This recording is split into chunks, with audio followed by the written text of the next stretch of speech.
excitement in the room. How's it going? So just as a quick reminder, if you cannot find a seat right now, we have an overflow room right across the hall where all of this will be projected, seen, heard. You will be able to participate, so you can sit in the other room. If you need a seat, right across the hallway, we have an overflow room for the pitch competition. Thank you all for joining us. We're really excited. We've got some fantastic Yale alumni, some wonderful Yale entrepreneurs from drawn across all the university who are going to be here. We've got a wonderful group of judges, and we are on a really tight timeline as well because everybody's got 5 minutes to pitch. We're going to get 3 questions probably, but only from our judges here in the front row. So we're going to be moving fast, and you're going to get to see a lot of wonderful things. And guiding us through this process, we've got an incredible individual who has joined the New Haven community, who is leading a new effort and a new initiative in New Haven, Climate Haven. Ryan Dings, the president and CEO of a new climate tech incubator and accelerator that we've got here at 770 Chapel Street, just downtown. And we're thrilled to have him. He comes, yep.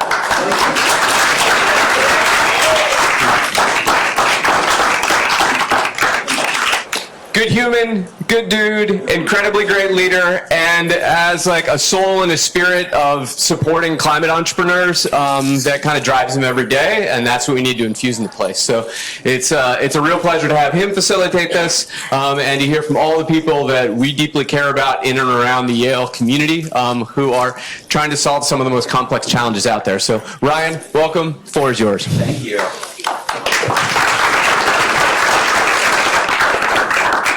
All right, first off, thank you, Stu. I needed to record that so I could play it for my wife tonight. Great to be here. Welcome. My name is Ryan Dings. I get the great pleasure of wearing 2 hats here in New Haven. I'm a partner in the Climate Tech Fund at Connecticut Innovations, and as Stu mentioned, I am on the board of directors and the CEO of a new organization in town called Climate Haven, which is supported by the university and will hopefully play an important role in the future of many of the startups that we're about to see. A few quick housekeeping items before we get rocking and rolling. So number 1, logistics. We've got 9 startups that are pitching here today. Each startup will have 5 minutes to pitch. We will be keeping time. And then there'll be 3 to 4 minutes-ish of questions which will come from our esteemed judges only. The startups here are pitching for 3 prizes, 3 cash prizes, and then there's an additional prize which will be a free 1-year membership to Climate Haven. So those prizes will be announced this afternoon at 4:30 down in the main auditorium. So that's number 1, logistics. Number 2, our amazing judges. We are really excited to have a group of judges here today who are experts in the field of climate tech investing.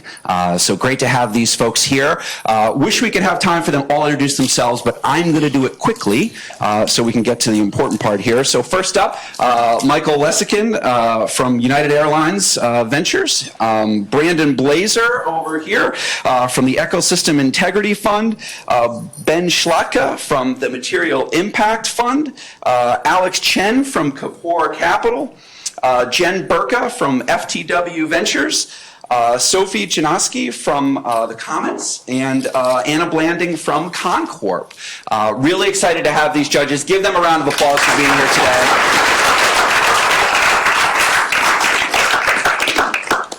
And a big thank you because they're going to have the really hard decision of who to give these prizes to. So that burden is off my shoulders, happily. And now to the startups themselves. You've heard over the past couple days about this incredible challenge called climate change, and notably that to meet it, we need thousands, truly thousands of solutions. And so we're very grateful to have entrepreneurs here today who are applying their brilliance and their passion to meeting these incredible challenges. And we're going to get rocking and rolling with our first startup. Up first is Carbon Loop.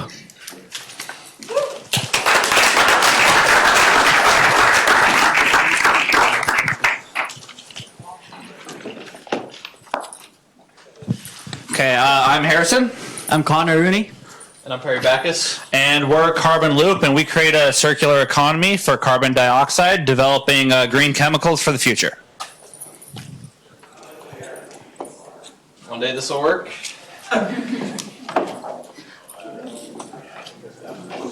That's a great start.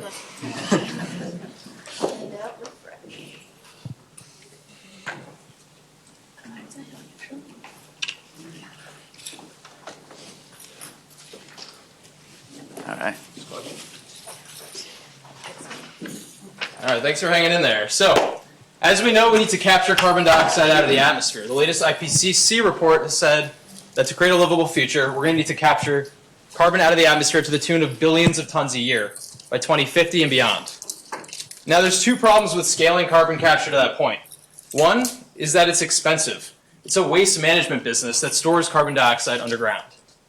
The second is that while that industry is storing carbon dioxide underground, there's a hard-to-decarbonize sector that still requires carbon as a feedstock for their processes. And if we don't recirculate the captured carbon dioxide back into useful products for those industries, they're going to continue to rely on virgin fossil fuels, further compounding the problem we're trying to solve with carbon capture in the first place.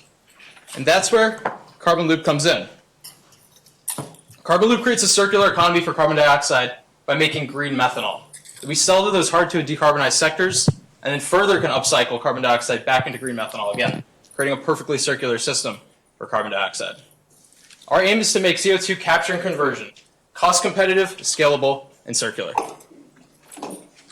So this slide has a lot right going on, but basically for hard to decarbonize sectors such as aviation, shipping, and petrochemical usage, they require fuel. And this fuel comes from fossil fuels. Now there are green alternatives out there ranging from green hydrogen to liquid ammonia to green methanol. In terms of energy density, methanol is better than both ammonia and hydrogen and has better storage requirements as well. When we talk about the environment, we also are concerned about environmental and safety risk, and methanol does better than both ammonia and hydrogen for this as well. Looking at the infrastructure out there, with traditional oil and gas infrastructure, methanol can take use of this as we try to decarbonize these operations. Thus, by combining CO2 capture and conversion through electrochemical cells, we can create green e-methanol that meets the fuel needs and petrochemical needs of shipping, aviation, and petrochemical production. Our technology enables modular, renewable, and scalable CO2 conversion to green methanol. So how does our process work? Well, it takes CO2, water, and electricity, and a single electrolyzer produces green methanol at room temperature and pressure. This is made possible by novel catalyst and electrolyzer technology developed in my research lab, advised by Hai-Ling Wang, right here at Yale Chemistry. This is the first and only known direct electrochemical conversion of CO2 to methanol. So why methanol? Well, methanol is the simplest liquid hydrocarbon and the key feedstock for fuel and petrochemical industries. So Carbon Loop offers carbon conversion as a service. We provide all the on-site infrastructure necessary for the capture, conversion, receipt, and management of CO2 from both point source emitters such as factories or ethanol production facilities or direct air capture or DAC companies. This allows for carbon removal, decarbonizing their operations where they get tax incentives and carbon removal credits in return. We then create green chemicals that can be used for the green carbon economy for shipping, aviation, and petrochemical usage. This creates our carbon loop. Now, while the climate crisis is accelerating, so are the markets with which we're serving.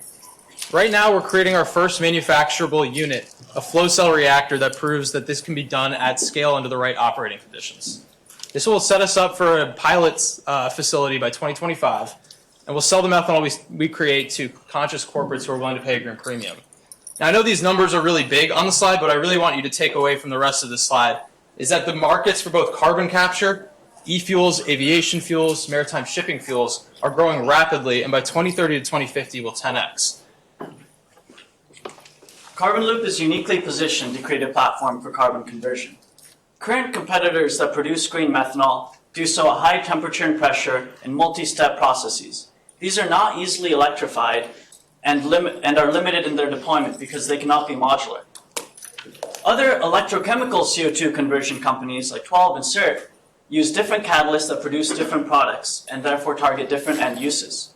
We are the only company, CO2 conversion company, that produces methanol at room temperature and pressure in a fully electrified and modular process. Therefore, we have a market niche. Our team can execute on this platform. I have co-authored over 10 publications in CO2 conversion. Perry has worked on product and commercial strategy for 4 clean tech startups. And Harrison has worked in carbon capture startup, where he helped raise millions of dollars from prestigious awards like the Earthshot and X Prize. Our diverse backgrounds will allow us to bring this technology to market. So this is why the Yale Innovation Summit Prize is so important for us. Using the grant money we've already raised of $19,000 from Sci-City, we're going to develop our continuous flow electrolyzer cell to improve on the bench scale conversion already done in lab to get us ready for our pre-seed round of creating a modular conversion unit. This will help us optimize carbon conversion to green chemicals at scale, allowing us to really create that carbon loop, bridging CO2 capture and conversion to the green fuel and green chemical market of tomorrow. Thank you guys so much, and we look forward to your questions.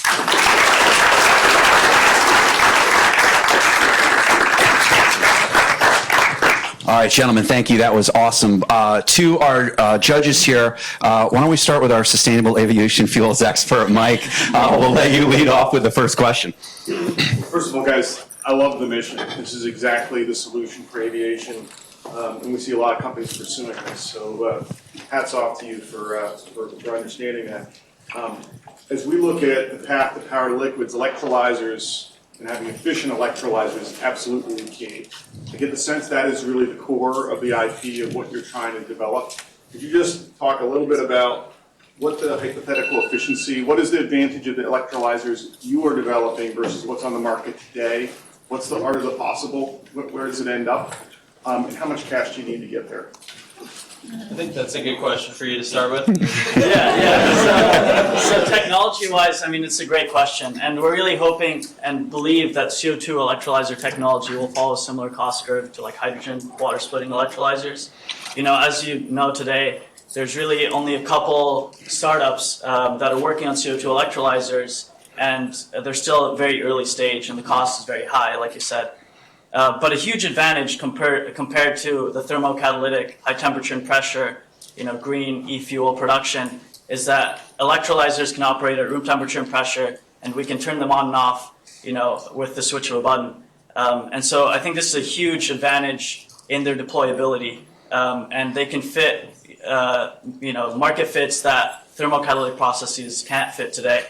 Can they work with intermittent power? Yes, yeah. So I think that's a huge advantage of electrolyzers, and this is something we're testing now, and aim to test in the future is how intermittent we can allow our electrolyzers to be, and how we can allow that to be the most efficient in terms of electricity costs.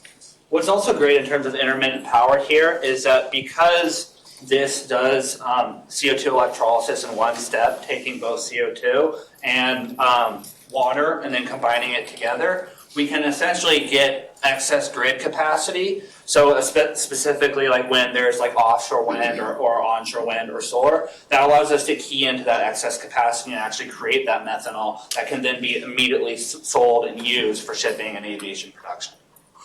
I think we really appreciate the question because this is something that's hard to get across in just a 5-minute pitch. But I think to get to where we need to be to get our first skid deployed, it's going to cost about $600,000 to $800,000, including the grants that we're pursuing right now. That'll take a large chunk of that. Okay, I think we got time for one more question. Jen, why don't you jump in and sneak in with a question? So you talked a little bit about the green premium that your product's going to get. Is that something that you see lasting into the long term, that people feel continue to demand that green premium, or what happens if that goes away for your business model?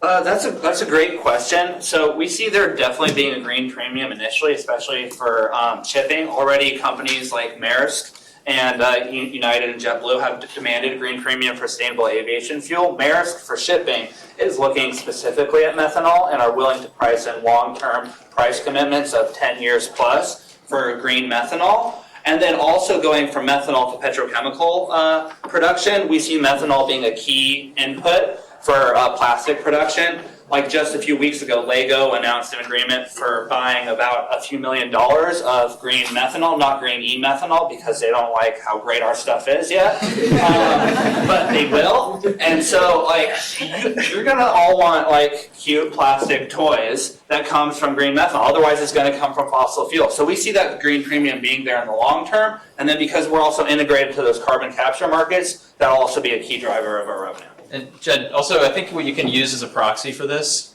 is the hydrogen electrolyzer market, and you're seeing how costs have come down as deployment has gone up. Right, so I think it's already come down a significant amount. It's predicted to go down another 70% by 2030. That's just with deployment, right? This is like getting companies like Siemens or Cummins up to scale, that they're making things at a more cost-effective point. So I think this cost curve comes down significantly as electrolyzers are deployed. It's really hard to say like how much or where that price point will end up, but I think it becomes less important over time generally. Great, thank you guys.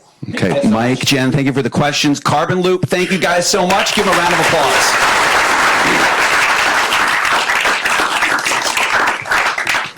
All right, well, that was just team number one, tackling a very big problem.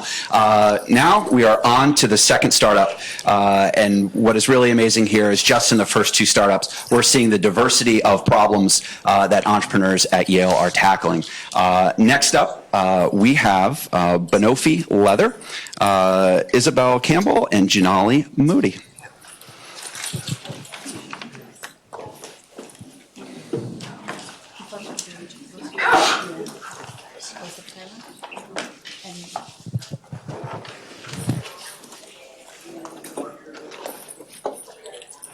Hi. Oh, it's not on.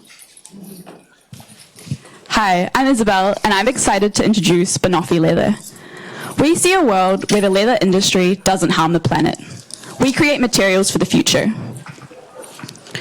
We take banana crop waste and convert it into Banofi, banana fiber leather. It's a vegan, cruelty-free, and sustainable alternative to animal leather. The leather industry causes enormous environmental harm and puts massive pressure on land, food, and water resources. In fact, producing just a single cow leather handbag uses over 10,000 litres of water and creates carbon emissions equivalent to charging 18,000 smartphones. What's more, over 90% of leather is tanned using chromium. This carcinogen is deposited straight into wastewater, untreated, and it's responsible for polluting rivers in India and across the world. In comparison, Banofi reduces water consumption by 95%, carbon emissions by 90%, and completely eliminates toxic waste. We're achieving this by tapping into banana crop waste. India is the world's largest producer of bananas, and is also responsible for the largest amount of crop burning globally, causing significant air pollution. When a banana plant fruits, it will never fruit again, and so the entire tree-like stem is cut. So this produces a lot of waste. Right now, only about 10% of this high-value material is actually used. We've spent the last 2 years developing our patent-pending material, Banofi Leather. Banofi has similar technical specifications to animal leather and can be used and can be created in a range of colors and textures. It has a flexible texture, and some of the judges have been handed some samples that they can check out. We've also conducted extensive testing to show its viability, including longevity testing, chemical composition, tear resistance, and it's been certified as vegan by PETA. We know the market for Banofi is huge. Consumers are increasingly shifting towards more environmentally friendly and sustainable alternatives. The fur industry has rapidly transitioned towards fake fur. There are numerous companies offering meat and dairy alternatives. The $400 billion leather industry is poised for change. We are using a B2B model, and we've been collaborating with over 30 global brands to trial our material in bags, wallets, and belts. Their feedback has been invaluable in guiding R&D and providing information on stitching, creasing, sticking, and is helping us move forward. As you can see here, we've got a range of prototypes that have been produced by our partner organization and that Jen is holding up and I have beside me here. And we've also been creating Banoffee-bound leather notebooks as a proof of concept of our product. This has already generated $16,000 of revenue in the last 6 months from the sale of these. We are the only company to use banana crop waste to create a leather alternative. Vegan leathers right now are typically made of polyurethane or PVC, and this is coming from petrochemical sources. While there are existing bioleather players out there, there's still a massive need for a scalable solution. What makes Banoffee different is we use waste material as our input rather than trying to grow new materials from scratch. And this provides enduring advantages in terms of cost and sustainability, and it means we can offer our material at a price comparable to animal leather. In just 2 years, we've developed a commercially viable alternative to animal leather. After receiving a grant from Yale last year, we set up our on-the-ground factory in India and have established a team of experts on leather, polymer science, and biomaterials. Since then, we've established farmer supply chains. We've been doing prototyping and outreaching to brands. In December, we had our first order of Banoffee-bound leather notebooks, and we were also incubated by the Ministry of Agriculture in India. Since then, we've had interest from top 3 auto players and major fashion brands. We've also had our first bulk order of Banoffee of 100 meters. And just in the last month or so, we've received more prizes from Yale in funding and won the Weggy Prize for Circular Economy Innovation just 2 weeks ago. So what's coming up next? We're looking to conduct our first capital raise in October this year, and in the lead up to that, we'll be continuing with R&D to meet different industry specifications. We're upgrading our production to improve consistency, and we're fulfilling the early orders of Banoffee. So who are we? The Yale-based team consists of Jinali, Maggie, and I. Jinali is the founder and has been pushing forward Banoffee for the last 2 years. She's previously worked at McKinsey, has a chemistry background, and has just graduated from the Yale School of the Environment. The reason she's not here today is because she's returned back to India to work on Banoffee full-time. Jinali and Maggie and I are working on circular design and innovation and engagement with fashion brands. In India, we have a team of 16 experts working on procurement, production, R&D, and marketing. Banoffee is the first company to create an alternative leather from banana crop waste. We create materials for the future. Banoffee will make you go bananas.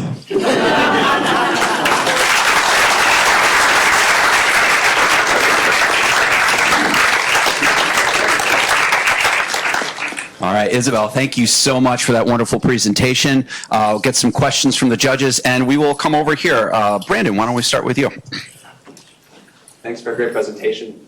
As you look forward in the next year, what are the biggest levers you can start to pull to improve that unit economic story and make it more of an attractive purchasing decision to your first customers?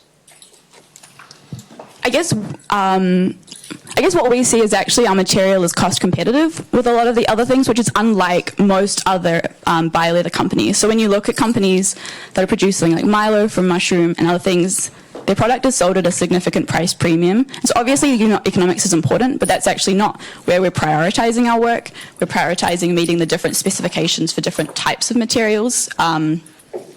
Yeah. Sophie, we'll let you jump in here. Sure, yes. Thank you so much for the pitch. I wanted to just dig a little bit more into some of the environmental impact callouts that you had on one of your first slides. Mm-hmm. I was hoping you could provide a bit more color around how sort of listed out the different reductions across those different areas. Mm-hmm. Would love to hear a bit more about how you arrived at that, how you quantified that, where are some of the largest savings, and often when you're switching from one process to another process, it comes with drawbacks and risks. So I'd love to hear a little bit on both of those. Yeah. So in terms of how we quantified the numbers, we worked with the Yale School of the Environment team who conducted a life cycle assessment. And so they quantified the different stages of the process, comparing animal leather and looking at all the different aspects from the leather stage all the way through tanning. And tanning has actually quite a lot of like carbon emissions and water usage, and that's where a lot of these savings are coming from because we're not using a tanning process. And In terms of the other the other impacts on potentially unintended consequences, I think we see that there's a lot of potential in a positive way for change in terms of social benefit, because a lot of tanning workers that work in the leather industry do experience quite significant health impacts that causes a lot of cancer and other things like that. And so because we're moving away from that, we're able to offer well-paying, stable employment in a different area. Yeah, and we're also working to make sure our material is going to be in a fully circular supply chain, so we're not increasing waste and contributions to landfill by making another material. The goal is to create it into a circular product, and that's what fashion brands are looking for right now when they're working on their sustainability strategies. I think we may have time for one more quick question. Any of our judges in the middle with a question? Yes. I'd actually like to learn more about the actual capturing process of the bananas. I'm wondering how do you do that, and then how do you then take that to scale to meet demand? Yeah, so right now, basically, people don't want the banana crop waste. It's kind of getting piled into put into piles and burned or kind of dumped on the side of the road. And because our factory is based in Calcutta, we're very close to actually where the source of this waste is. So right now we're able to have very short transport logistics and be able to pick it up and collect it very easily just by working with local farmers. We've been working with about 30 at this stage.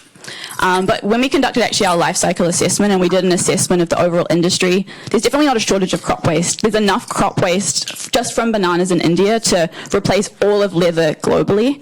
And so we're confident that that won't be a problem. But what we will be doing is having different factories located close to the source so that we can reduce the transport cost, because obviously it is a bulky material.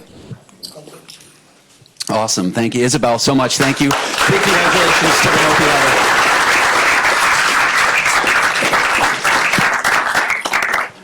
Fantastic. Well, this is clearly not going to be easy for the judges. We've had two amazing pitches so far. Fun fact, Isabel, you'll love to know there are a number of Banofi leather notebooks in my house. I've gotten them. I've received them. I have never opened one because my daughters steal them and use them as journals, and I don't think they want me to know what's inside those journals. So, fantastic. All right. Well, on to startup number 3. Next up is blue-green materials, and Marcelo, is he on his way in? There he is.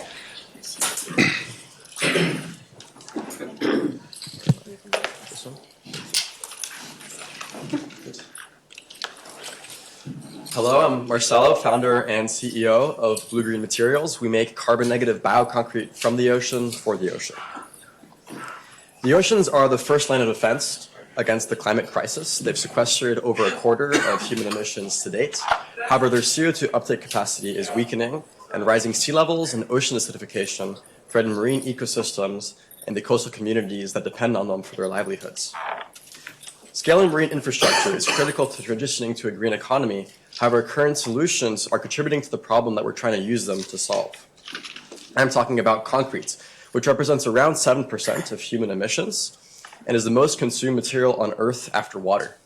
The vast application of concrete in the marine environments is turning our blue-green coasts gray, damaging coastal ecosystems in the process.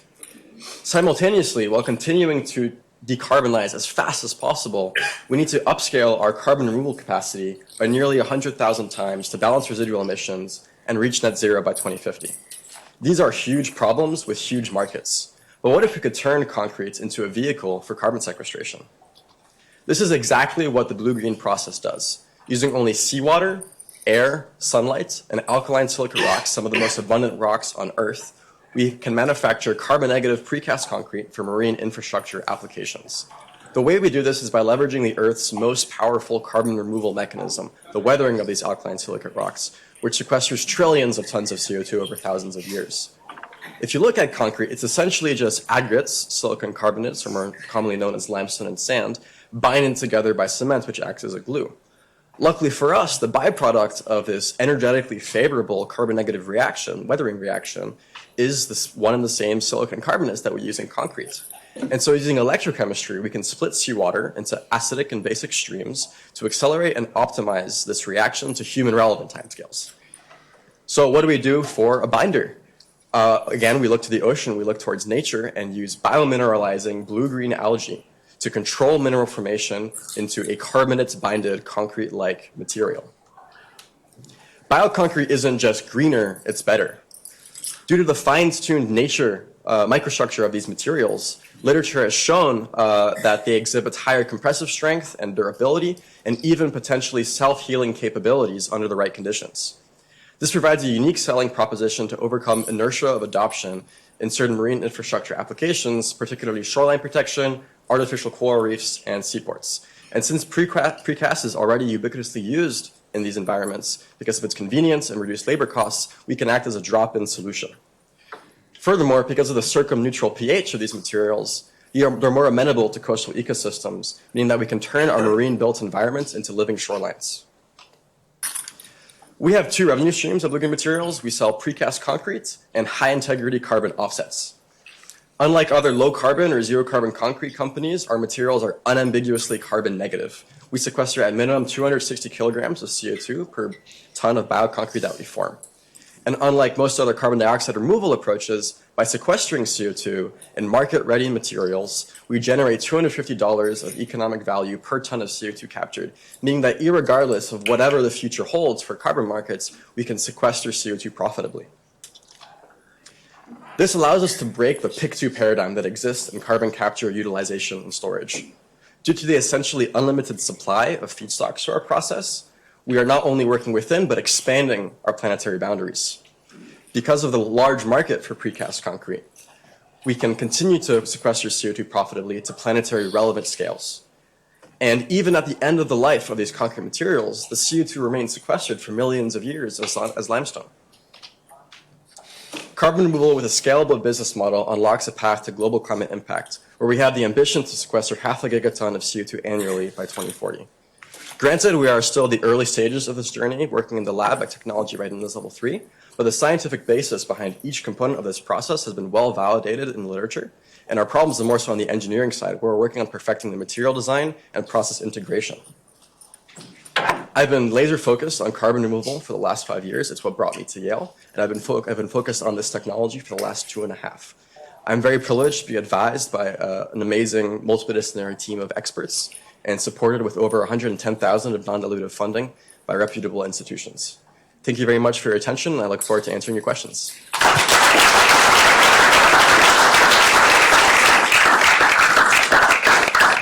All right, Marcelo, thank you so much for that wonderful pitch. Ben, why don't we start with you? First question. That was a great presentation. Thank you very much. If you move up the TRL level, let's just assume for a moment you have the ability to make parity precast concrete. Can you talk a little bit about the cost of actually doing that compared to status quo? Yeah, so unfortunately, green premiums aren't really a thing in the construction industry, but this is not a very expensive process, counterintuitively. So even at the industrial pilot scale, we'd be able to produce these materials at around $90 per ton, which is near price parity or even below, depending on the certain product that you're producing. And so this means that our margins on the material side are really low, but whatever the carbon, future of the carbon markets looks like, that can just be pure profit on top of the material revenue. So price parity and additional profit from carbon offsets. Yeah. Thank you. Brandon, we'll come over to you. Also love the focus on precast, where again the accepted standards are a bit more user-friendly. In the spirit of convincing your stakeholders that you're both permanent and perform at a certain level, what validation have you done, or what further testing will you need to do to show that it really can compete on the metrics you highlighted in the slide? On the concrete side or on the carbon side? Both, please. Okay, so we're focused on the concrete side. It's the more difficult one. So material design and characterizing the material properties is what's really the focus at this stage. Concrete has had the benefit of 100 years of experience in perfecting the cooking recipe, essentially. Because we're producing these materials in a day instead of waiting for 28 to 90 days for curing, we can test this a lot faster. But it's of course the most critical component. If you don't meet the property requirements, you're not going to be able to use the materials, right? On the carbon side, because we do 80% of the carbon that we're capturing is from the air directly, you can measure that. It's just a simple mass balance in terms of your carbonate content. We're an ocean carbon removal solution that last 20% has a whole slew of MRV issues that a lot of folks smarter than me are addressing. But at least 80% of the CO2 that we're capturing is very measurable and high integrity. All right, we got time for one more question. Anybody else on our judging panel? I'll ask two real quick ones. Number one, what are you counting on price per ton of carbon offset to make this model work? Number two, let's say you're successful. What's the moat around your business that prevents someone else to just using your recipe? Yeah, good question. So the really important part of this is that this works regardless of whatever the price of CO2 is. If it's $20 per ton as like very low, it's much lower than the social costs, right? As long as we can reach price parity for the material, okay, we're at like 2%, 3% margins, but at least we have a scalable business model that allows us to sequester CO2 at the same time. Now, the reality today is, JP Morgan just bought 25,000 tons from Climeworks at $800 per ton of CO2, where here the margins are actually quite high. And so this is one of the strengths, I think, of this technology is we're less dependent on the uncertainty of the future of carbon markets. On your second question about the defensibility, we're currently engaging counsel about filing a process patent. We would like to also file material patents, but because carbon-binded materials have been around, the thicket around that is a bit broader, but for sure focusing on the process side, particularly around the electrochemical and mineralization components of the process. Thank you. Marcelo, thank you so much. That's Blue Green Materials. Awesome. What a wonderful presentation.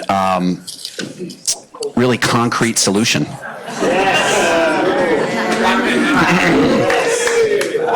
I promised Stu 3 puns. All right. So one down. All right. And thank you to our judges too for these great questions. We're going to keep them coming. All right. So we are 1/3 of the way through, folks. The next company, which is setting up right now, is the team from Flow. So we'll give them a moment to set up, and then we'll get rolling with pitch number 4.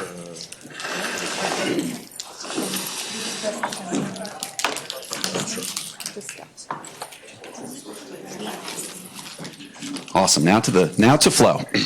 Great. Hi everyone.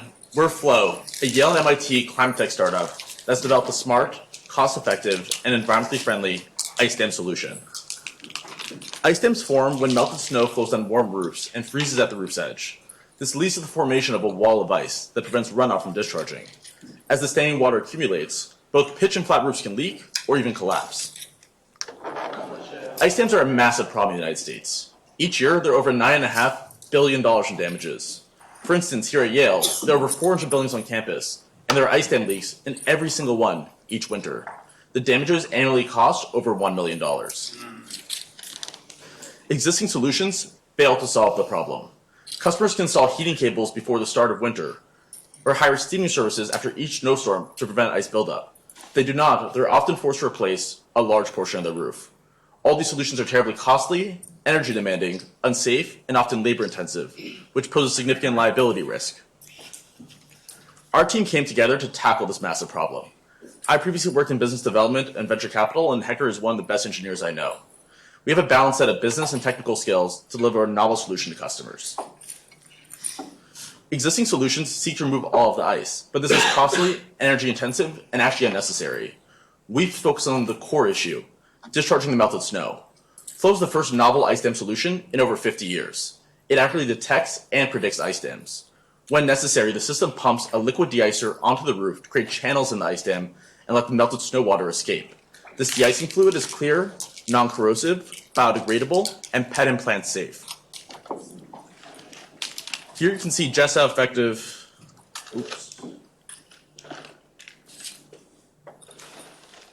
Normally there's a video, but perhaps not. Here you would see how effective the de-icer is at penetrating ice.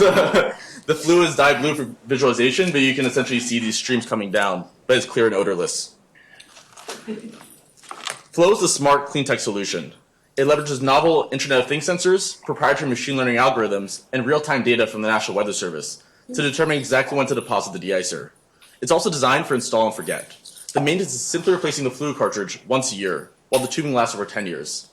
It's invisible from the ground and can be easily installed by any roofer or contractor in under 2 hours. We've conducted extensive lab testing in cold chambers at MIT and with the U.S. Army Corps of Engineers.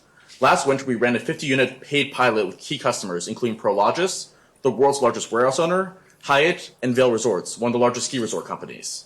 These customers are eager to purchase more units once we're in full production to protect the tens of thousands of buildings that they own and operate.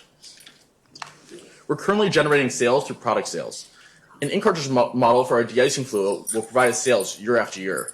We also offer clients, including property owners and managers, a software dashboard to track their fleet's performance. Lastly, we're also developing a nationwide network of regional roofers and contractors who will promote, install, and annually maintain Flow's product for our customers. All these revenue streams also maintain margins above 50%.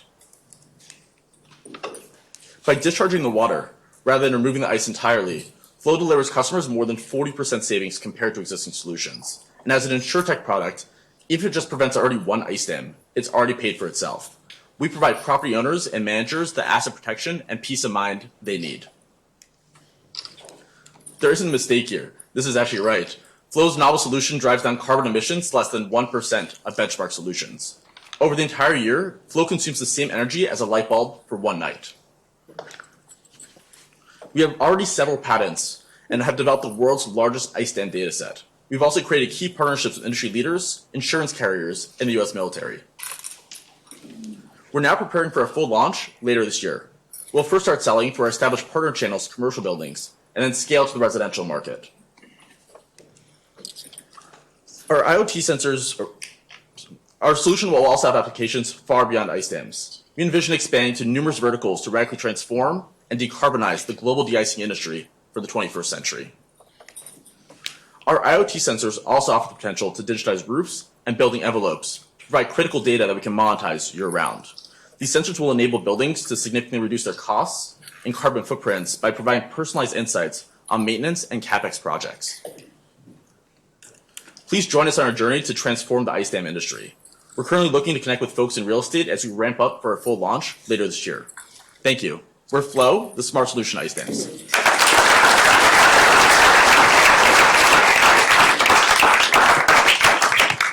Fantastic, gentlemen. And just in time. Amazing. Awesome. All right. A couple questions from our judges here. Alex, why don't we jump in with you? Yeah. So you mentioned that commercial buildings is the first, partners or the first potential adopters. Why target specifically commercial buildings? What's the sales cycle like? Why is that particularly make sense as the initial go-to-market? Yeah, it's a great question. So there's a few reasons there. So primarily, commercial buildings often have centralized buyers for really large portfolios of buildings. So think Vail Resorts, Prologis. They want to buy really tens of thousands of units to really protect their buildings across the country. They're also less price sensitive. We've met building owners who have spent up to $800,000 for one snowstorm to clear their roof off ice and snow because they're worried about the roof collapsing and caving in. And we've spoken to numerous homeowners and building owners who've seen that actually happen. And so they're not price sensitive. And then they're also interested in the data piece, where as we discussed in that last slide, they're interested in that building envelope digitization. And so as we build out the IoT sensors and SaaS platform over time, we can start to monetize on that as well. Awesome. Any of our other judges over here? Questions? Yes.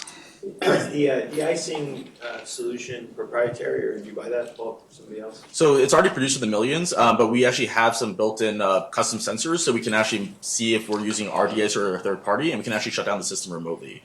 And so we're able to really lock in that customer into this full in-cartridge model, essentially.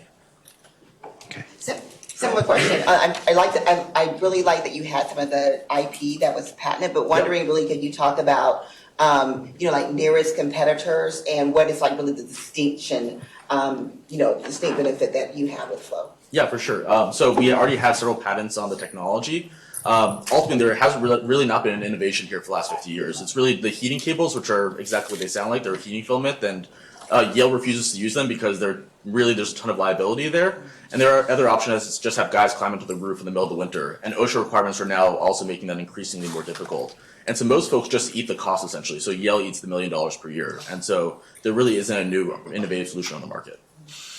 Awesome. Brandon, we'll finish with you. Yeah, love the resiliency angle in all this, and definitely appreciate why you want to go to commercial first, just because the concentrated customers first, basic stuff. Does it work on a flat roof? This feels like gravity is required in some ways. A lot of commercial roofs are flat.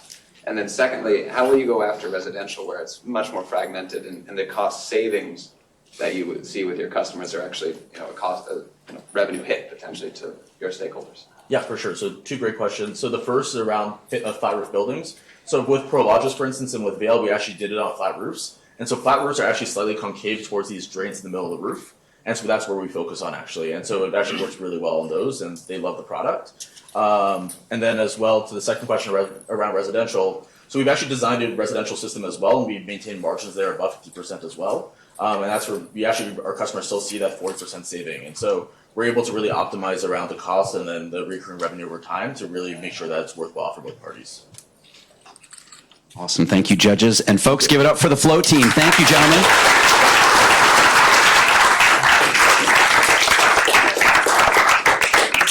It's an incredible presentation. You're getting a sense of the deep technical knowledge folks are putting to work in building technologies, which is really, really awesome to see.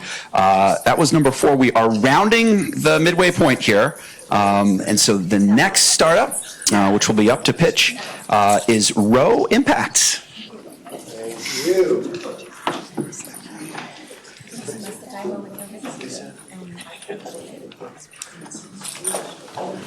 Timer? Yeah, just click the timer. Right on the screen. All right.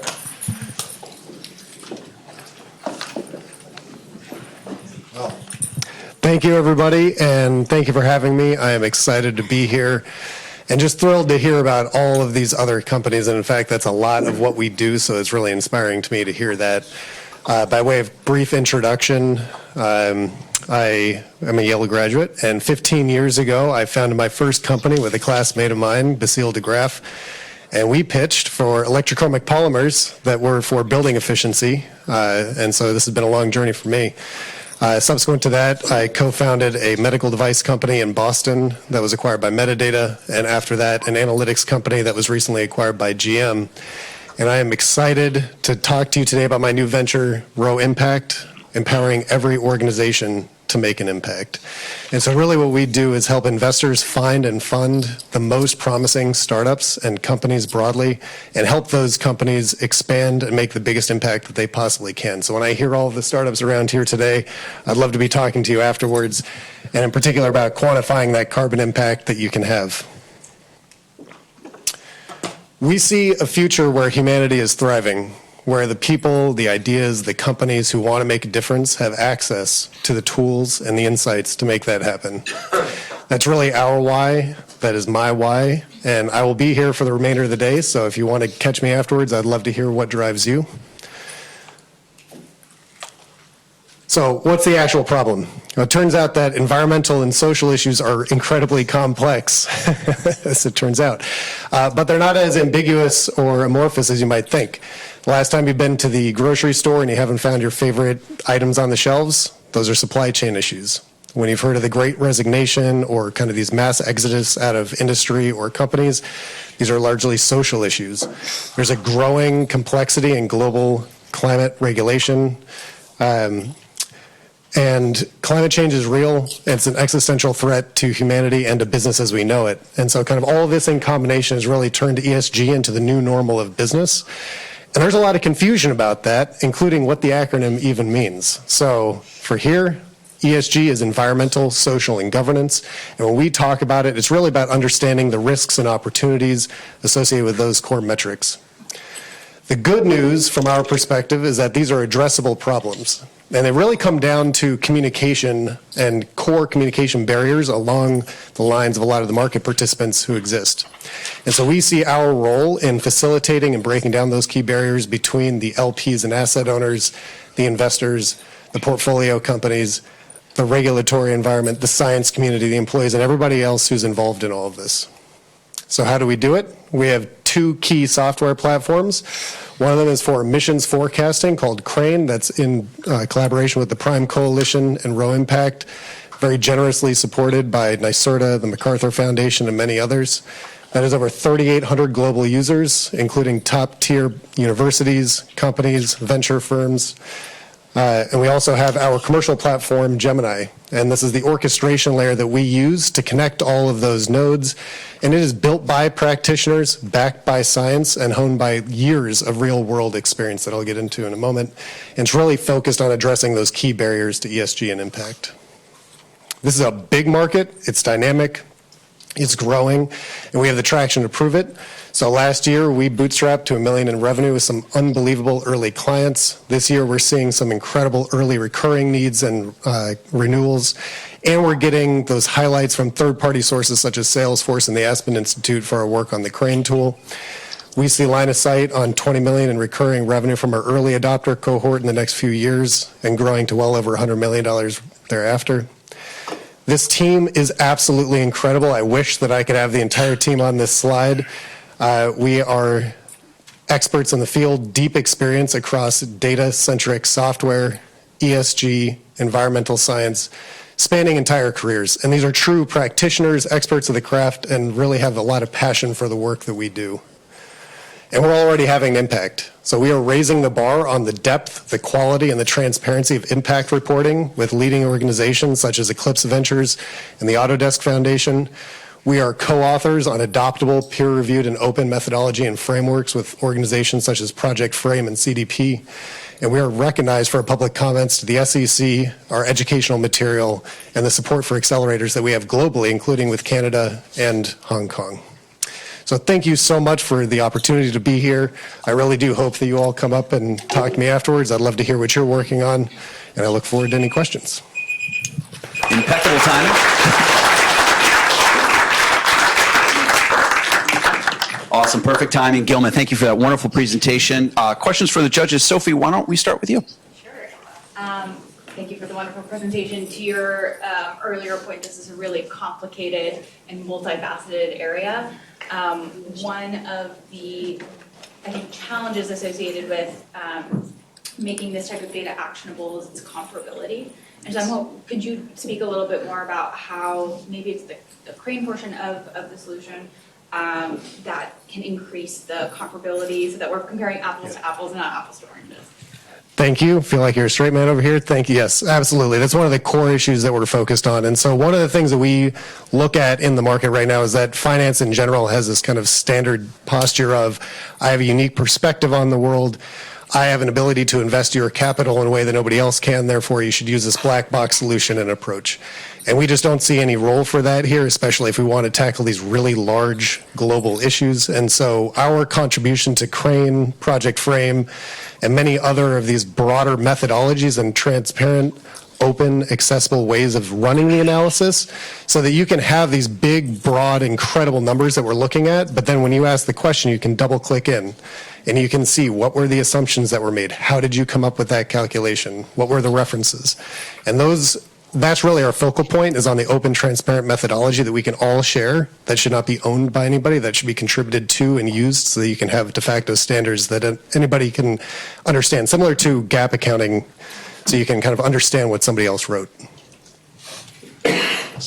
Alex and Anna, why don't we have you two jump in? Sure. So kind of digging under the hood a little bit, I know, E is very hard to measure. The S and the G are almost impossible, right? So going to the S part, Tell me about some of the metrics you're thinking about with the S. I think that's really one of the hardest things to get to in the ESG space that's helpful for LPs.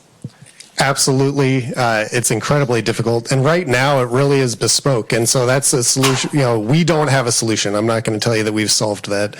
What we're really focused on right now is providing the open frameworks and methodologies to ask the questions. So I think if you take a step back, the biggest thing to realize is that the questions that we're asking one another are all slightly different. And so which questions to ask, and then that will result in how to measure them. So when appropriate, I think a lot of social metrics can be measured. Some of them are not. They're much more intangible. And so I think it's more important to know that there's a singular place that you can look to have the conversation and the dialogue. And again, the double click analogy is double click down into what were your assumptions when you came up with that claim, in particular on the social side, which can be much more difficult to justify numerically. Question over here. So, especially on the environmental side, this has been a very competitive space, right? Companies like Sustainalytics and Climate Service have already exited. Companies like Persephone have raised a lot of capital or Harvest. What do you think about your moat, and what is your defensibility here? What is your unique advantage? Yeah, I love it. Thank you for the question. And I think as we look at the needs of the companies, well, let me take another step back. We break it down into two key buckets. We have the investors and the operating companies. And so most of the market has been very quick to flood into the operator-specific insert credit card here SaaS model, right? And really what that has resulted in is spend-based carbon accounting. So plug in your ERP system and we'll give you this magical number of your baseline and your footprint. And that's what Persephone is doing, Watershed, and any of the others that you've heard of. Our moat is that we're working directly on the front end of that funnel for screening and diligence support to fund the most promising companies as they're coming in. And this is not just in venture or accelerators. This is all the way up through private equity, growth equity, big public market funds. I mean, this spans the gamut of capital allocation. So if we're starting there and then you're working with the asset managers to say, we've screened these companies coming in, we've forecast what the impact can be on an ongoing basis, we're benchmarking what actually happened, so the impact realized, and then we can selectively support those operating companies as they need. We have an immediate in with the company. Over time on the carbon accounting, we have a lot of opinions on that, and we have our own approach to that. So over the next few years, we'll be able to eat that lunch later, but that's not where we're starting. So we're not going head to head against $150 million in capital in Persephone or whatever it is. How much is the data collection automated versus manually and basically service-based? Yeah, it's a mix. And so my team, again, I cannot be more proud of, but these are practitioners who know what it looks like to get in the weeds and actually uncover these data. And so we will selectively apply our backgrounds in data science and machine learning and software broadly to facilitate that process. But at the end of the day, this is a human process, right? So you're having to go and do stakeholder engagement, materiality assessment. You're having to sift through hundreds of thousands of documents. And so specifically on that, we have something called Document AI and a process for a document classifier to take those hundreds of thousands of documents and quickly sift them into relevant documents and irrelevant documents, things like that, where you're finding technology to really help facilitate the speed and the efficiency of it and the accuracy. Judges, thank you. Gilman, thank you. Row impact, ladies and gentlemen.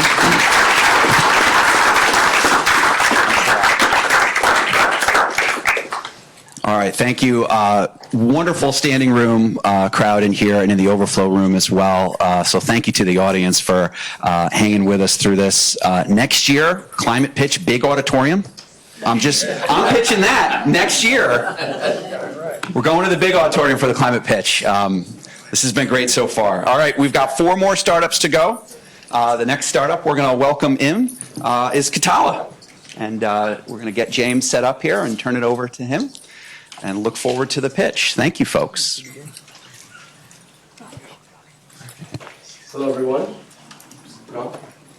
My name is James Licato, and I'm very excited to present Katala to you all today.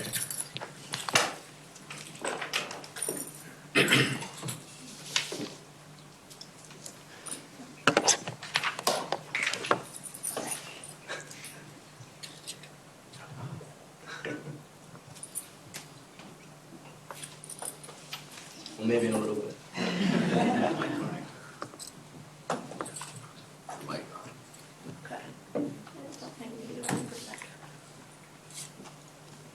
Ryan, you have another pun for him? I think we're good to go. Yeah. Saved me. All right, let's go. Water is our world's most important natural resource. But for decades, our water resources have been depleted. Your mic's it's off. Okay. How about now? Yeah.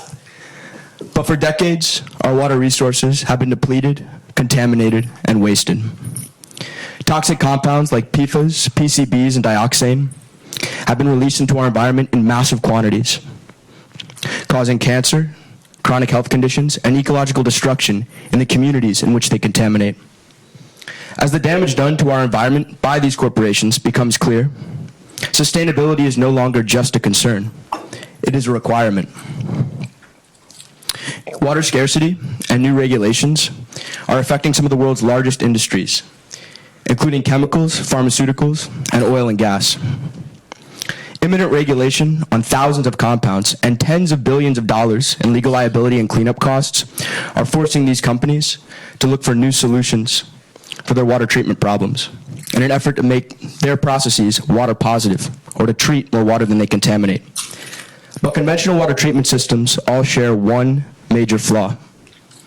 Katala is the solution. Katala fixes an incomplete system. Conventional treatment processes like reverse osmosis and granular activated carbon, which are normally used to treat organic pollutants, produce waste-laden secondary streams that must be treated again, most commonly by incineration, which is extremely expensive and has a massive carbon footprint. Katala tackles these problems head-on. Katala destroys pollutants forever. Our patent-pending crystalline catalyst generates reactive radicals from a simple precursor salt, producing these oxidizing species that can then attack and destroy the bonds in organic molecules, reducing them down to their most basic, harmless forms, like water. We've contained this reaction in catalytic membranes, and with the addition of that simple precursor salt, flow-through treatment is achieved. These membranes are easily scalable and can be run in sequence to increase their purifying potential or for particularly contaminated waste streams. The world's water and wastewater treatment markets total over $300 billion. Our total accessible market totals around 228, and our serviceable obtainable market, which is defined by the technologies that we believe we can directly replace and displace, totals $9.5 billion. Compared to existing technologies considered by the industry, Katala provides the energy-efficient solution. Against over 40 of some of the most innovative destructive technologies, so we're not talking reverse osmosis or granular activated carbon here, Katala requires 1,000 times less energy to perform and performs 5 times better against some of the best. Complete destruction is achieved in minutes, not hours, against a wide range of contaminants. There's zero energy cost associated with our catalyst operation. The only 2 things that are required are hydraulic flow and that simple precursor salt that I mentioned. And in the lab, we've shown negligible performance loss over significant time periods. And to reiterate, performance that is 1,000 times more efficient and 5 times faster than existing solutions. To move to market, Katala will leverage 3 revenue streams. We can license our IP directly. We can fabricate our catalyst in 2 purchasable forms, media and membranes. And we can deliver those forms as a drop-in solution to existing infrastructure or in the form of turnkey modular units that can be delivered directly to the point source and serviced indefinitely. I grew up on the banks of the Potomac River, so I know firsthand the effects that poor water quality can have on an environment. I fished a lot, didn't catch any fish. When I came to Yale, I knew that I would find people who shared in my commitment to help fix these problems. I sought out Professor Jain Kim at the Yale School of Engineering in my freshman year and began working on this technology. In the fall, we formed a team with Bob Migliorini of Yale Ventures to take this technology to market. And just recently, we've actually expanded with PhD student Claire Chenard in Professor Kim's lab to continue on our process to commercialization. We've achieved many major milestones in the past couple months. We've continued testing at the bench scale. We've completed dozens of comprehensive interviews as part of the NSF's I-Core program, making our way to the national program this summer. And we were just recently awarded a significant chunk of capital to continue the development of our pilot scale product, small pilot scale product, that we will hopefully be completing over this summer. And at the Yale Innovation Summit, we look to you all to help fuel the development of this small pilot scale product so that we can achieve our goal of pilot operation in the industry in 2024. The world's companies need new water treatment solutions. Our communities need new water treatment solutions, and they don't need solutions that just go halfway or require any extra steps. We believe that Katala provides that solution and will help move us all towards a water-positive world. Thank you.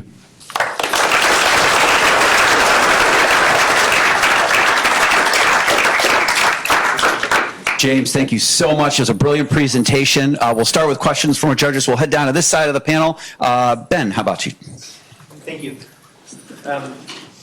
If we were in 2024 and you had the pilot system working, you kind of scaled it up, Can you talk a little bit about your go-to-market? I saw the big markets with pharmaceuticals and oil and gas. Maybe some of your customer conversations or interviews you've done through the program. Like, how do you get the box on site and do something with it? Yeah, so we actually have a very, very particular first use case that we will be targeting, and it has to do with mainly chemical manufacturers and oil and gas producers that have very stringent effluent requirements. So this product removes a thing called TOC, or total organic carbon, and most states, if not all, have requirements on how much TOC you can release, or they have to pay fines.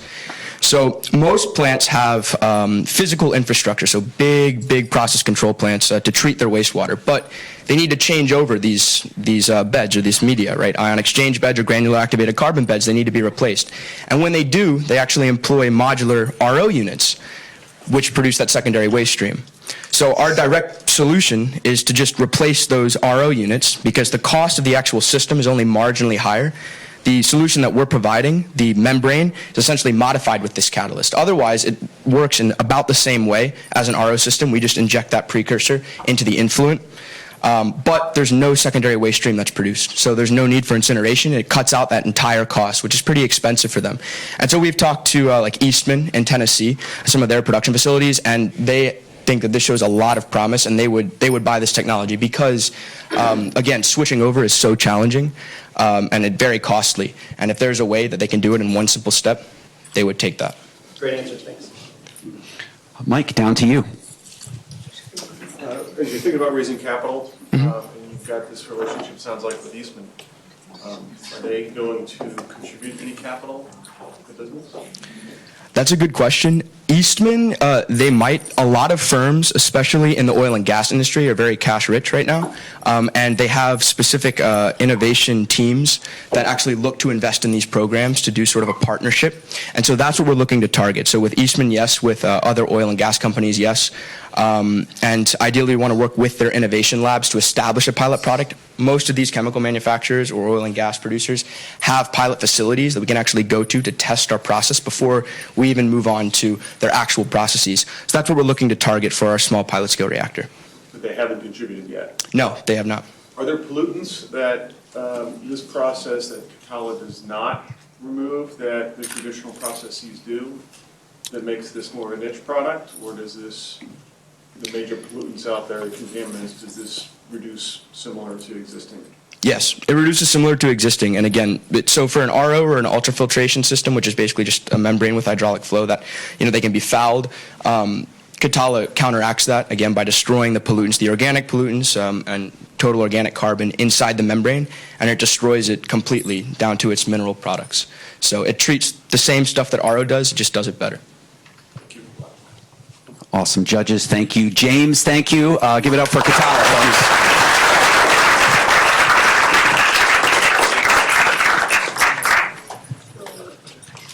All right, a couple quick reminders while we get the next presenter set up. So if you're loving these pitches and really finding these startups compelling, 4:30 this afternoon down in the main auditorium, we will be awarding the prizes, top 3 prizes, along with a free year of membership to Climate Haven.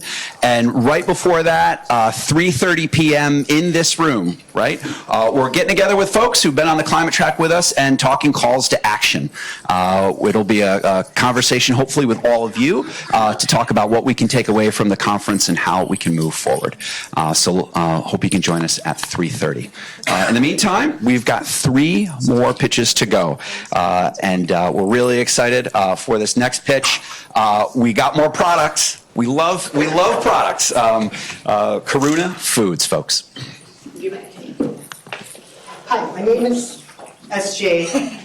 We have created a more sustainable and nutritious pet food that is good for the pets, the humans, and the planet. We make use of novel ingredients and upcycled ingredients to make it possible. I have rescued hundreds, if not thousands, of animals, but felt disgusted by what I was feeding them. The pet food industry is environmentally taxing with huge carbon footprint. Just this one bag of pet food, dog food, requires 240 cups full of water, has a carbon footprint equivalent to New York to London return flight, and requires land equivalent to 3 tennis court fields. That's huge, considering the number of animals that we have, and the number is growing. For those reasons, we have created a new class of pet food. Our ecological footprint is 1/10 of conventional pet food. We make use of carbon-negative microbial protein that our partners produce through fermentation of industrial methane, which is 80 times more potent than carbon dioxide. On top of it, we upcycle ingredients such as core meal, which is byproduct of core gum production.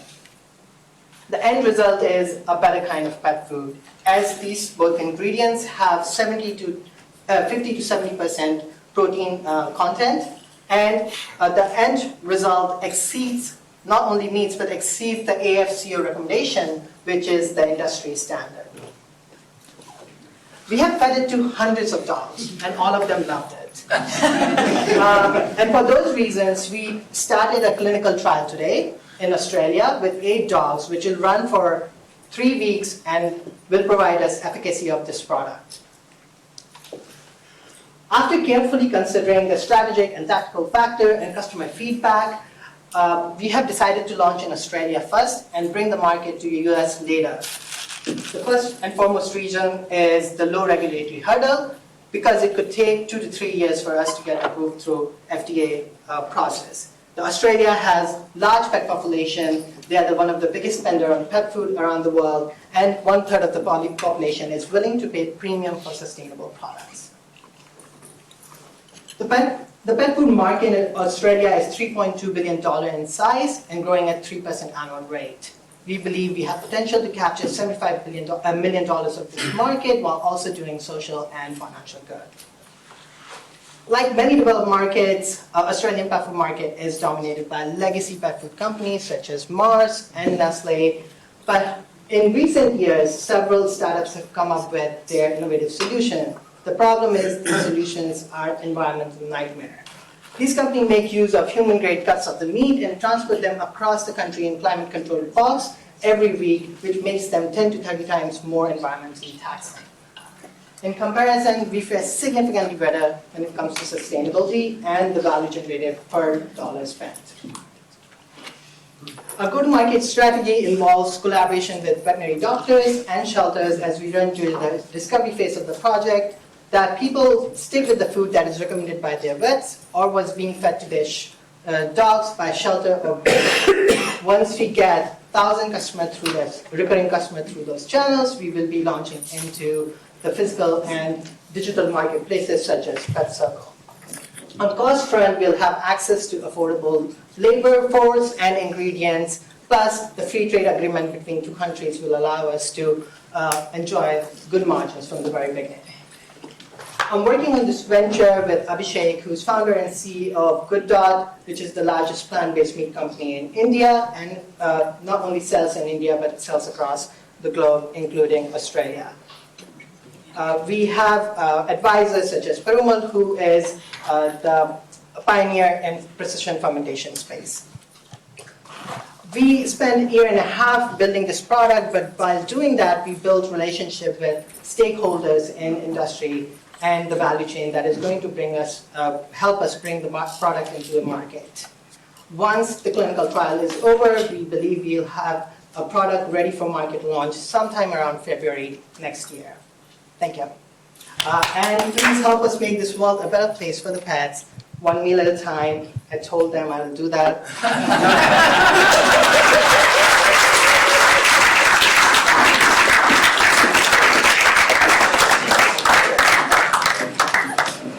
All right, that's definitely called standing behind your product.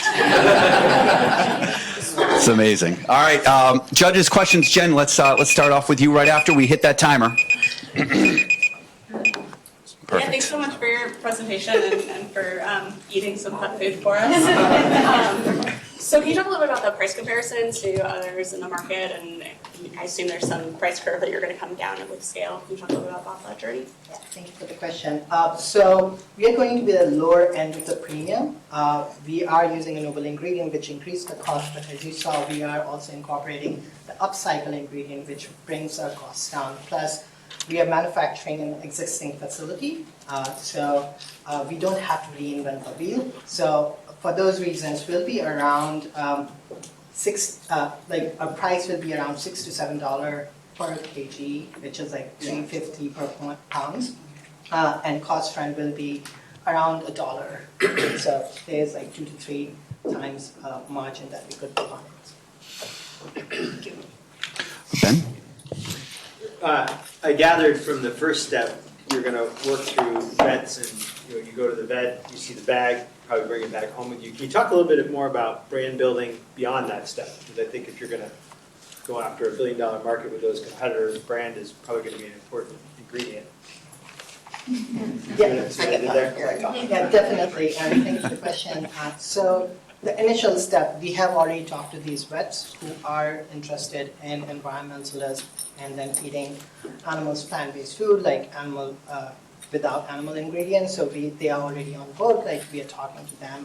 And as you said, if you want to bring it to the wider market, the beauty of launching in Australia is everyone lives in 6 cities, like in the rest of Australia is empty. So we are going to focus in Sydney and Melbourne, and then first and foremost, because our target market is going to be the vegetarians and vegans and ethical consumers, we'll go to the farmers market, vegan market, and places like that where we could spread the word about our product, and then rest of it is, as we are already doing with Good Dog, Abhishek is doing it, like it's going to be D2C and then brand building and stuff like that through digital channels. But the beauty of dogs is like everybody loves them, so we can create creative stuff, right, and organic content around it. Thank you. All right, one more question. Sophie. Yeah, to your point, the folks I know who have dogs really love their dogs and are really invested in, often giving them the highest quality, et cetera, et cetera. I'm wondering if you could speak to any customer research or kind of share your learnings on how folks and consumers are responding to this, because listening to sort of like microbial protein upcycled from industrial processes, I could imagine that could be a challenge, especially when you're coming up against products, more premium products that might resonate or be more immediately legible to folks. And so wondering if you could talk to that customer research, who you see as your early adopters. You mentioned that a little bit, but how do you expand from there? Thank you for the question. So the first and foremost thing is going to be the health, like beyond environment, like people care about the health of their pets, and that's why we are conducting a clinical trial. Speak up, please.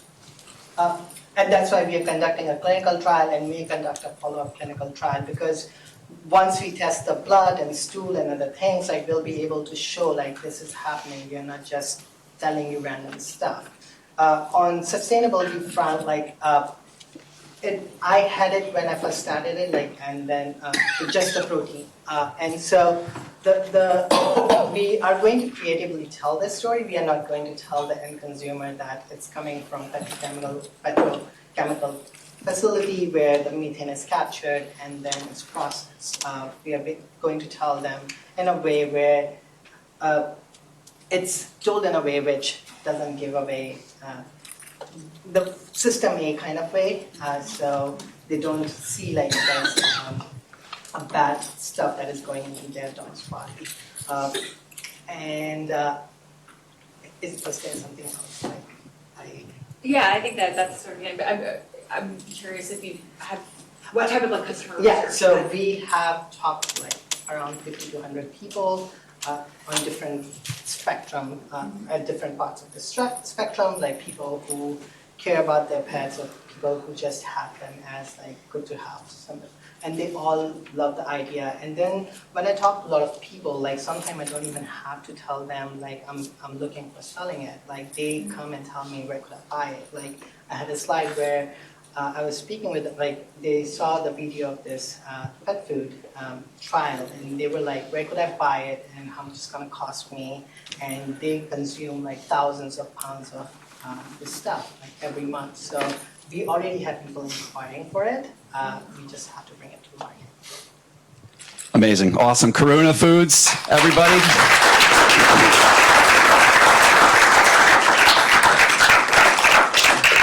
Fantastic. There was more food in that cup he had, so if anybody wants to try it out, I think there's definitely an opportunity. Okay, well, we've got 2 amazing startups left. We've seen 7 startups so far. I would not want to be one of the judges deciding for these prizes. That's been an incredible group today. Next up for us, we've got Tyree Tech.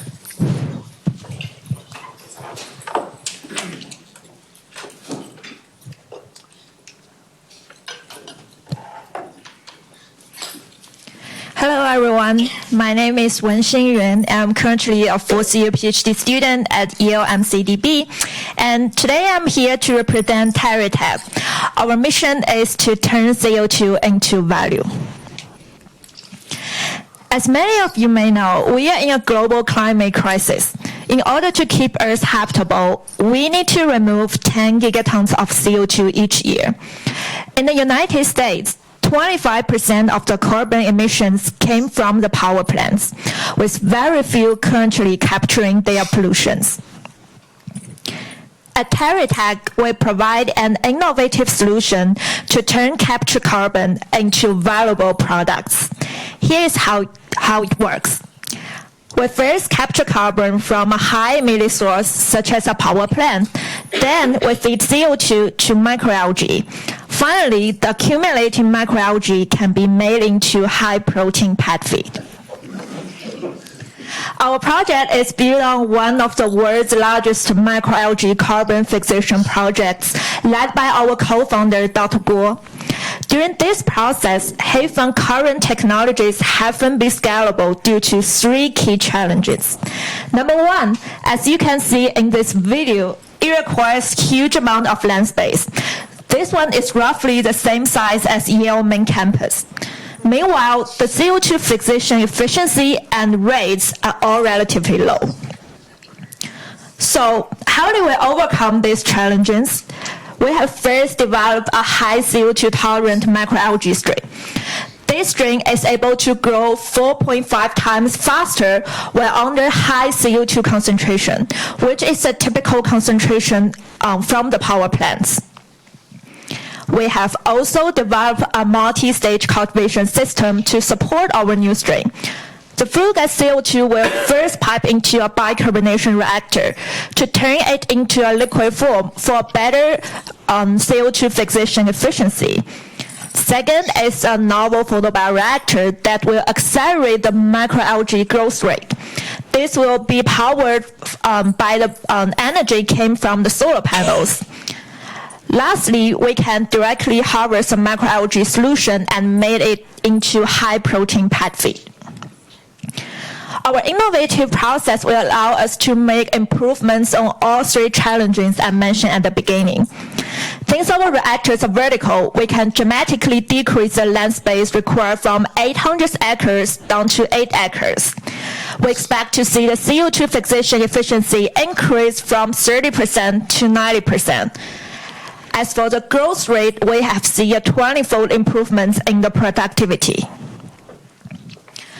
All those improvements will allow our products to be competitive in the markets against the other traditional pet feed additives. The microalgae-based products, they offer comparable amount of the protein source in a sustainable way, and more importantly, provide more high quality and essential nutrients. We are lucky to have assembled a team with diverse expertise and backgrounds. Among us, we have award-winning expertise in synthetic biology, over 15 years experience in carbon capture, storage, and utilization, and more than 10 years experience in microalgae innovation. We started our wonderful team, we assembled it in the early 2023, and we started in the lab this month. But as you can see, our lab is basically located at 7th living room, as you can see in the first 2 photos. I also bring 50 grams of the microalgae powder here today to give everyone a sense of our products. So this amount of microalgae can provide enough protein source for 2 adult cats in a day. At this stage, we hope to receive more funding opportunities to help us finish our prototypes in a standard biolab. Moving forward, we plan to finish up construction of string library of microalgae, run a pilot scale production, and finally launch our commercial site by March 2025. Thinking back to the global climate crisis I mentioned at the beginning, hopefully our solution made it sound less daunting and more promising now. For a typical site of macroalgae for us, we expect to remove 400,000 tons of CO2 and turn it into 15,000 tons of clean protein additives. We are Team TerraTech, and we turn CO2 into value. Thank you.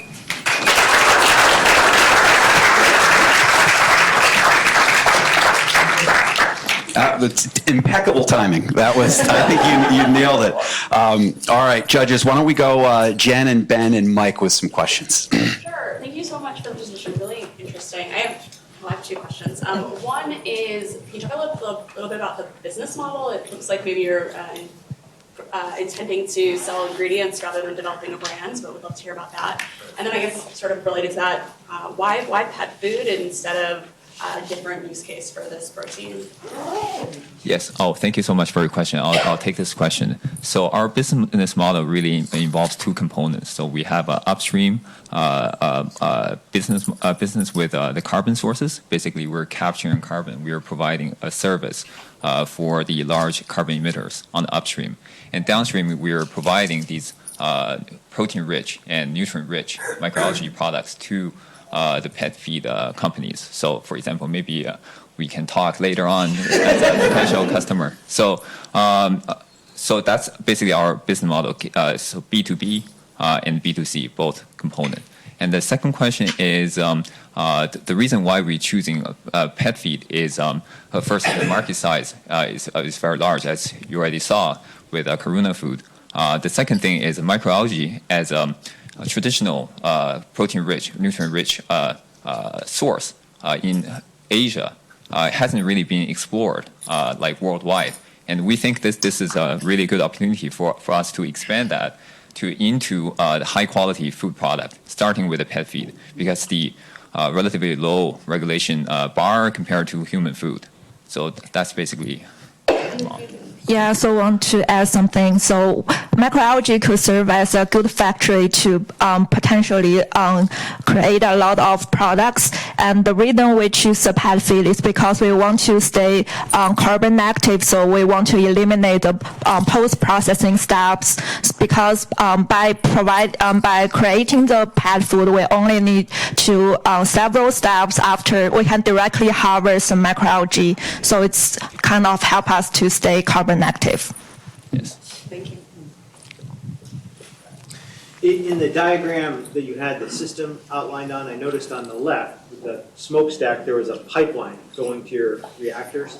Is that something that a customer has to implement? Like, in other words, to sequester the CO2 to feed your reactors, they have to do a capital build in their plant? Yes. Get a Yes. pipeline to your reactors, or is Yes. that already there?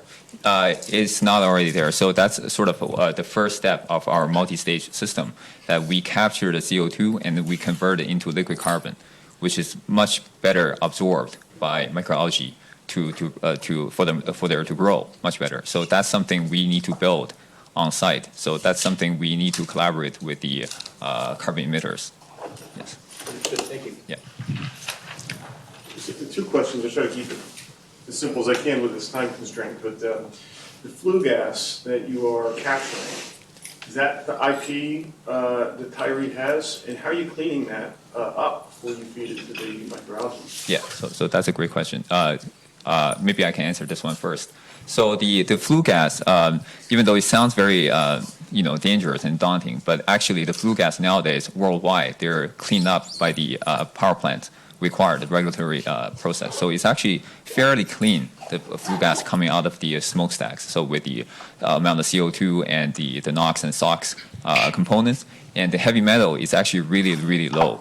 So we have the regulatory amount for basically heavy metals for pet feed or other livestock feed, and those coming out of the flue gas is only 1/10 of that amount. So it's actually way cleaner than people would think. Yeah, the pollutants is what had caught my eye initially, but okay. But given that there is still some heavy metals in there, is your microalgae, is it got any lipids? What is the lipid content versus microalgae that's out in the environment because maybe there's another end product. Yeah, so a lot of these heavy metals, they actually become food for microalgae. They can process it. And, like the lipid content, I think Dr. Seven can comment on that later on. But with our microalgae, we've actually tested, measured the protein contents and EPA and DHA contents. These are all much higher than the normal, basically other microbial-based protein products on the market. And also, it's much more sustainable than the major protein source, such as fish meal and as well as soybeans.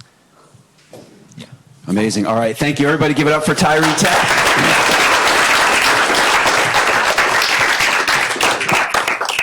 All right. And we are down to our final startup. I think it's important to note, though, that we're not just solving climate change. We're bringing